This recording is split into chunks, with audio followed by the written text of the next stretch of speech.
So I'm a graduate student. That's no news to some folk, but I wrote a poem that kind of just really describes the struggles and issues that come day in and day out from kind of living that lifestyle and having an occupation that's associated with graduate school. This one is appropriately called Late Nights. Is it something about being a nocturnal graduate student that makes it so appealing? Maybe pulling multiple all-nighters just to keep pace, feeling like I'm behind the progress of my peers? Or was it me losing face? I can't tell the difference anymore. Am I assimilating to the environment or applying more of my own way of doing things?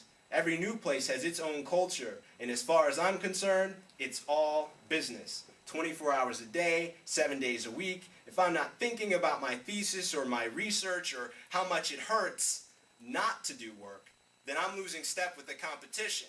And my advisor is sure to let me know it. Not in the obvious ways of comparison, but just in a subtle undertone that lets me know that the expectations are here while the productivity is somewhere right about here. Man, what would I do without coffee, or maybe caffeine pills, or 8 ounces of energy in a can? If only I could find someone to transcribe my thoughts, edit for grammatical mistakes, technical inaccuracies, and statistical and empirical fallacies, then I'd be made, because it's all good up here. It's just that you can't see it that way. Oh, I got it. It's got to be all those all-night study sessions, trying to study the night before, in the morning, maybe even after the test. Why, you ask? Because I'm neurotic.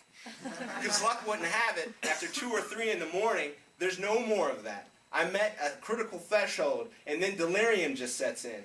I'm surprised I careen the mean streets of Storrs, Connecticut, enough to get back home safely to my humble abode, a wood-paneled log cabin infested with maggots, because on any good day, I would have killed just 3 or 4 flies. Now it's like a habit that when I hear a buzz or see a glint in the light out of the side of my eye, then I grab for a magazine, roll it up, and with lightning-fast reflexes I crush that obstacle of my concentration.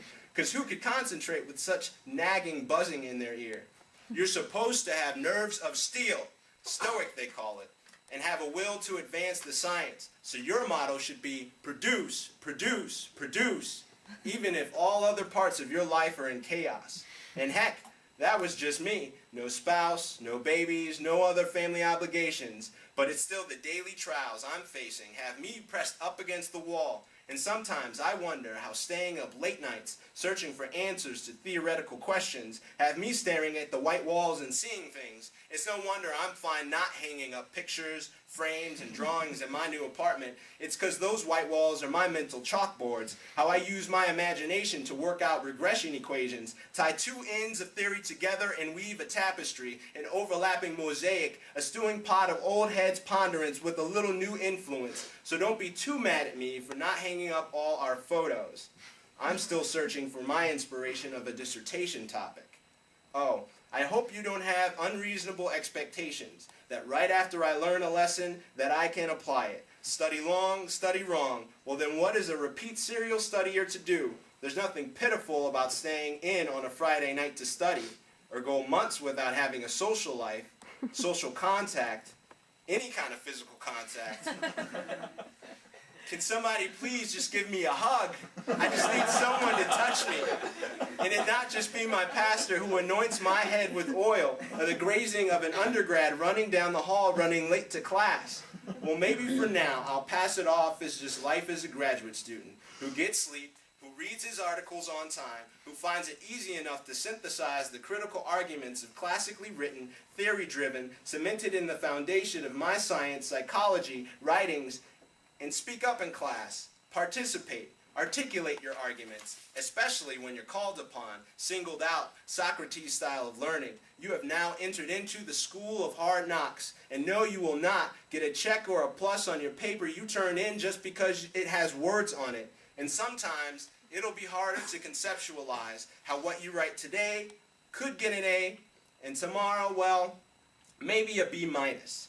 Maybe my argument wasn't as solid as I thought it was, or just comparative analysis was focused on the wrong level or unit.